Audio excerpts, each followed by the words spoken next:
Сәлем достар, бүгін өте дәмді, өте пайдалы, оңай жасалатын кашамен жасайтын боламыз. Сіздер де жасап көрсеңіздер болады.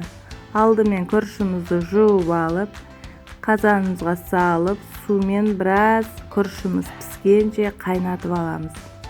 Мінекей күрішімді салдым, суымды құйдым.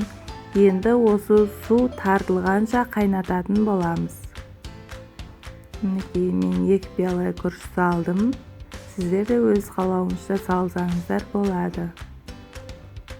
Мінекей су тартылды, сосын сүтімізді құятын боламыз. Сүтімізді құйып, және тағы араластырып тұрамыз. Мінекей дайын болды кашамыз. Ұнаса подписаться-ны басып, қоңыраушаны басуды ұмытпаңыздар.